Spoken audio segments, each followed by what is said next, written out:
Okay, നമുക്ക് ഇന്നത്തെ അനാലിസിസിലേക്ക് വരാം. ഇന്ന് ഇൻഡെക്സ് ലെവൽസ് അത്യാവശ്യം നല്ല രീതിയിൽ തന്നെ പെർഫോം ചെയ്തിട്ടുണ്ട്. ബോൾ ലൈൻസിനെയും ഡോട്ട് ലൈൻസിനെയും ഒക്കെ റെസ്പെക്ട് ചെയ്യുന്നുണ്ട്. ഇവിടെ വന്ന ബോൾ ലൈൻസ് ബാങ്ക് നിഫ്റ്റിയൊക്കെ ബോൾ ലൈൻ ടച്ച് ചെയ്യുന്നു, റിജക്റ്റ് ചെയ്യുന്നു, വീണ്ടും ബോൾ ലൈൻ ടച്ച് ചെയ്യുന്നു, റിജക്റ്റ് ചെയ്യുന്നു. അപ്പോൾ ഇൻഡെക്സ് ലെവൽ കൊണ്ട് അത്യാവശ്യം നല്ല രീതിയിൽ തന്നെ ട്രേഡ് ചെയ്യാൻ കണ്ടു. ഇവിടെയൊക്കെ നിഫ്റ്റിയൊക്കെ ബോൾ ലൈൻ ടച്ച് ചെയ്യുന്ന അവിടെ കൺസോളിഡേറ്റ് ചെയ്യുക ചെയ്തേക്കുന്നത്, അവിടെ നിന്നൊട്ട് മുകളിലേക്ക് മൂവ് ചെയ്യുന്നില്ല. നിഫ്റ്റി അതുപോലെ തന്നെ റെസ്പെക്റ്റ് ചെയ്യുന്നു. നമ്മളുടെ നിഫ്റ്റി ഫ്യൂച്ചറും നല്ല രീതിയിൽ റെസ്പെക്റ്റ് ചെയ്യുന്നുണ്ട്. നമ്മളുടെ ഇൻഡെക്സ് ലെവൽസ് നല്ല പെർഫോമൻസ് ഇന്ന് കാഴ്ചവെച്ചിട്ടുണ്ട്. ദെൻ നമുക്ക് 100% ആക്യുറസി ഉള്ള നമ്മുടെ സ്ട്രൈക്ക് ലെവൽസിലേക്ക് വരാം. സ്ട്രൈക്ക് ലെവൽസ് നമ്മളുടെ ഇന്നത്തെ ഒരു പ്രത്യേകത എന്ന് പറയുന്നത് എല്ലാ ഇൻഡെക്സുകളും ഒരുപോലെയല്ല വർക്ക് ചെയ്തതെന്നുള്ളതാണ്. സാധാരണ നമുക്ക് ഒരു ബൈയിങ് ഓപ്ഷൻ വരികയാണെങ്കിൽ അത് നിഫ്റ്റിയിലാണെങ്കിലും ബാങ്ക് നിഫ്റ്റിയിലാണെങ്കിലും നിഫ്റ്റിയിലൊക്കെ ഒരുപോലെ തന്നെ ബൈയിങ് സംഭവിക്കാറുണ്ട്. പക്ഷേ ഇന്നത്തെ ദിവസം നമ്മൾ ഇവിടെ ഒരു നിഫ്റ്റിയിൽ ഇവിടെ ഒരു മൂവ്മെൻറ്റ് ഐഡൻറ്റിഫൈ ചെയ്യുന്നു എന്ന് വിചാരിക്കാതെ ഇവിടുന്ന് ബോൾ ലൈൻസിന് നല്ല രീതിയിൽ റെസ്പെക്റ്റ് ചെയ്തുകൊണ്ട് ഒരു പി പൊസിഷൻ താഴേക്ക് മൂവ് ചെയ്യുന്നു. ഇത് തന്നെയാണ് രണ്ട് പി പൊസിഷൻ അങ്ങനെ തന്നെ ബോൾ ലൈൻസ് റെസ്പെക്റ്റ് ചെയ്യുന്നു, മൂവ് ചെയ്യുന്നു. സി പൊസിഷൻ ഇതുപോലെ തന്നെ താഴത്തെ നമ്മുടെ ബോൾ ലൈൻസ് റെസ്പെക്റ്റ് ചെയ്ത് മുകളിലേക്ക് ഉയരാനായിട്ട് നോക്കുന്നു. സോ നമുക്ക് അവിടെ ഒരു പി ഇടിയുമെന്നും അതുപോലെ തന്നെ സി മുകളിലേക്ക് മൂവ് ചെയ്യും എന്നുള്ളൊരു ട്രെൻഡ് അവിടെ കിട്ടുകയാണ്. നമുക്കവിടെ എൻ്റർ ചെയ്യാം. നമ്മളുടെ നിഫ്റ്റിയിലൊക്കെ നല്ല രീതിയിൽ റിട്ടേൺ കൊടുത്തിട്ടുണ്ട്. എന്നാൽ ഇത് ബാങ്ക് നിഫ്റ്റിയിൽ ആ റിട്ടേൺ അവിടെ കൊടുത്തിട്ടില്ല എന്നുള്ളതാണ്. കണ്ടോ, ഇത് പി മൂവ് ചെയ്യേണ്ടതിന് പകരം സി ആണ് അവിടെ, പി താഴേക്ക് മൂവ് ചെയ്യേണ്ടതിന് പകരം പി മുകളിലേക്കാണ് മൂവ് ചെയ്തേക്കുന്നത്. നിഫ്റ്റിയിലും അങ്ങനെ തന്നെയാണ്. ഒരു ഓപ്പോസിറ്റ് റിയാക്ഷൻ നമ്മൾ ഇൻഡെക്സിൽ ഒരു ട്രേഡ് ഐഡൻറ്റിഫൈ ചെയ്യുമ്പോൾ മറ്റ് ഇൻഡെക്സിൽ അത് ഓപ്പോസിറ്റ് ആയിട്ട് വർക്ക് ചെയ്യുന്ന ഒരു ഡേ ആണിന്ന് വന്നത്. ഇവിടെ ഒരു 11 മണിക്ക് നമുക്കൊരു ക്യാൻഡിൽ ഇവിടെ ഐഡൻറ്റിഫൈ ചെയ്യാം. ഇവിടുന്ന് ഒരു സി ഇടിയും പി കയറുന്നു എന്നുള്ളൊരു പൊസിഷൻ നമുക്കിവിടെ കിട്ടുന്നുണ്ട്. ഓക്കെ, ഈ ഒരു പൊസിഷൻ ഒരു പി പൊസിഷൻ ഞാൻ ആക്റ്റീവ് ആകുന്നതായിട്ട് പറഞ്ഞിട്ടുണ്ടായിരുന്നു. പി പൊസിഷൻ അവിടെ ആക്റ്റീവായിട്ടുണ്ട്. കണ്ടോ, ഇത്രത്തോളം നമുക്ക് സി ഇടുകയും പി കയറുകയും ചെയ്യുന്നുണ്ട്. കറക്റ്റ് ആ ഒരു 11 മണിയുടെ ക്യാൻഡിൽ തന്നെ എടുക്കണം.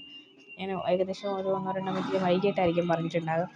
അപ്പോൾ നമ്മുടെ 15 മിനിറ്റ്സ് എൻഡ് ചെയ്തിട്ട് തന്നെ നമ്മൾ എടുക്കണം. 11 മണിയുടെ ക്യാൻഡിൽ ആണ് അവിടെ അത് ഓൺ ആകുന്നത്.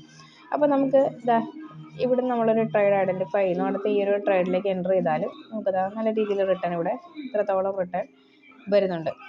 അത്യാവശ്യം നല്ല പ്രോഫിറ്റ് റേഞ്ചിലേക്ക് അത് വന്നിട്ടുണ്ട്. ഏകദേശം 100% അല്ലെങ്കിൽ 50% റിട്ടേണെങ്കിലും അതവിടെ കൊടുത്തിട്ടുണ്ട്. ഈ ഒരു ക്യാൻഡിൽ ഐഡൻറ്റിഫൈ ചെയ്തിട്ട് നമ്മളടുത്ത ക്യാൻഡിലേക്ക് എൻട്രി എടുത്തു കഴിഞ്ഞാൽ ഇത്രത്തോളം റിട്ടേൺ എങ്കിലും നമുക്ക് കിട്ടും. എന്തായാലും ഒരു 20% എബോവ് റിട്ടേൺ അവിടെ വന്നിട്ടുണ്ടായിരുന്ന ഒരു ട്രേഡാണത്. പക്ഷെ നല്ല കൺസോൾട്ടേഷൻ ഇന്നുണ്ട്. ആദ്യത്തെ ഒരു മൂവ്മെൻറ്റ് കഴിഞ്ഞ് കഴിഞ്ഞാൽ നല്ല കൺസോൾട്ടേഷൻ വന്നിട്ടുള്ള ഒരു ഡേ തന്നെയാണ്. ഓക്കെ, നെക്സ്റ്റ് നമുക്ക് വേറൊരു ട്രേഡ് ഐഡൻറ്റിഫൈ ചെയ്യാൻ. ഇപ്പം നമ്മൾ ഈ ഒരു 11 മണിയുടെ ഈ ഒരു ട്രേഡ് പി ട്രേഡ് പറഞ്ഞെങ്കിൽ അത് നിഫ്റ്റിയിൽ ചെറിയ മൂവ്മെൻറ്റ് മാത്രമേ കൊടുത്തിട്ടുള്ളൂ. നിഫ്റ്റിയിൽ ചെറിയ മൂവ്മെൻറ്റ് മാത്രം കൊടുത്തുകൊണ്ട്. എന്നാൽ ബാങ്ക് നിഫ്റ്റിയിൽ അതേ സമയം നോക്കിക്കേ, ബാങ്ക് നിഫ്റ്റിയിൽ ആ ഒരു പി പൊസിഷൻ നല്ല രീതിയിൽ വർക്ക് ചെയ്തിട്ടുണ്ട്. നല്ലൊരു പി മൂവ്മെൻ്റ് ആണ്. അപ്പോൾ ബാങ്ക് നിഫ്റ്റിയിൽ ട്രേഡ് എടുത്തവർക്ക് ഇത്രത്തോളം ആ സമയത്ത് റിട്ടേൺ കിട്ടിയിട്ടുണ്ട്. കേട്ടോ, നല്ല റിട്ടേൺ കിട്ടിയിട്ടുണ്ട്. അതുകൊണ്ട് ഇന്ന് നിഫ്റ്റിയും ബാങ്ക് നിഫ്റ്റിയും ഏകദേശം ഓപ്പോസിറ്റ് ട്രെൻഡ് കാണിച്ചിട്ടുണ്ട്.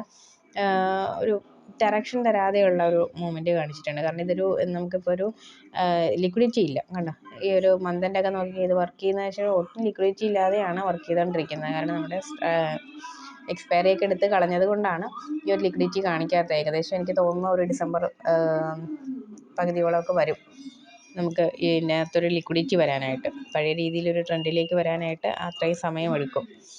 അപ്പം ഇന്ന് മാത്രമാണ് ഇങ്ങനെ ഒരു ഒരു ഇൻഡെക്സ് വർക്ക് ചെയ്യുന്നതിൻ്റെ നേരെ ഓപ്പോസിറ്റ് റിയാക്ഷനിൽ അടുത്ത ഇൻഡെക്സ് പോകുന്നത് കാണുന്നത്. പിന്നെ ആദ്യത്തെ 50 മിനിറ്റ്സിൽ ഉണ്ടാകുന്ന ഈ ഒരു ട്രേഡ് എന്ന് പറയുന്നത്, ആദ്യത്തെ 50 മിനിറ്റ്സിലെ ട്രേഡ് എപ്പോഴും നമുക്ക് റിസ്ക് തന്നെ. ആദ്യത്തെ 50 മിനിറ്റ്സിൽ ആദ്യത്തെ 3 ക്യാൻഡിൽ റിസ്കി ക്യാൻഡിൽസ് തന്നെയാണ്. അതിനകത്ത് ട്രേഡ് എടുത്തു കഴിഞ്ഞാൽ റിസ്ക് തന്നെയാണ്. പിന്നെ റിസ്ക് എടുക്കാൻ താല്പര്യമുള്ളവർക്ക് മാത്രമേ ആദ്യത്തെ 3 ക്യാൻഡിൽ, അതായത് 10 മണിക്ക് മുന്നേ ഉണ്ടാകുന്ന ട്രേഡിലേക്ക് എൻ്റർ ചെയ്യാവുള്ളൂ. ഒരു ചെറിയൊരു വേരിയേഷൻ മതി. നോക്കിക്കേ, നമ്മുടെ ഇന്ന് എക്സ്പയറി എന്ന് പറയുന്നത് സെൻസെക്സ് ആണ്. ചെറിയൊരു വേരിയേഷൻ മതി. നമ്മൾ ഇവിടുന്ന് ഒരു സി ട്രെൻഡിലേക്ക് എൻ്റർ ചെയ്യുകയാണ്.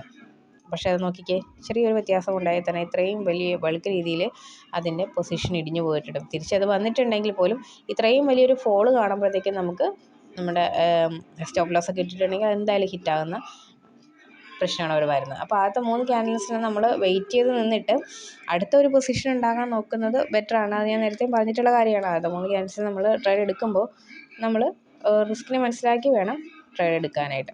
ഓക്കെ, അപ്പോൾ ഇന്നത്തെ പൊസിഷൻസ് അങ്ങനെയായിരുന്നു. ഒരു ഓപ്പോസിറ്റ് റിയാക്ഷൻ കണ്ടു എന്നുള്ളത് ശരിയാണ് നിഫ്റ്റിയിൽ. അല്ലെങ്കിൽ ബാങ്ക് നിഫ്റ്റിയിലും ആ ട്രേഡ് ഒരേ സമയം ആക്റ്റീവ് തന്നെയാണ്. പക്ഷേ അത് വർക്ക് ചെയ്തത് നിഫ്റ്റിയിൽ മാത്രമാണ്. ബാങ്ക് നിഫ്റ്റിയിൽ അത് വർക്കായിട്ടില്ല. ബാങ്ക് നിഫ്റ്റിയിലും ഇല്ല, ഫിൻ നിഫ്റ്റിയിലും ഇല്ല.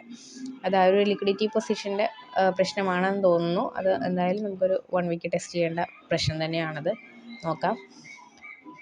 അപ്പോൾ ഇന്ന് മാത്രം നമുക്കത് ഒരു എന്താ പറയുക, ക്ലാരിറ്റി ഇല്ല എന്ന് മാത്രമല്ല, നമുക്കൊരു ലിക്വിഡിറ്റി ഇല്ല. ഇന്നൊട്ടും തന്നെ ലിക്വിഡിറ്റി ഇല്ലായിരുന്നു. ഇന്നലെ വലിയ പ്രശ്നമില്ലായിരുന്നു. ഇന്നൊട്ടും തന്നെ ലിക്വിഡിറ്റി കാണിച്ചിട്ടില്ലാത്തതിൻ്റെ പ്രശ്നമാണത്.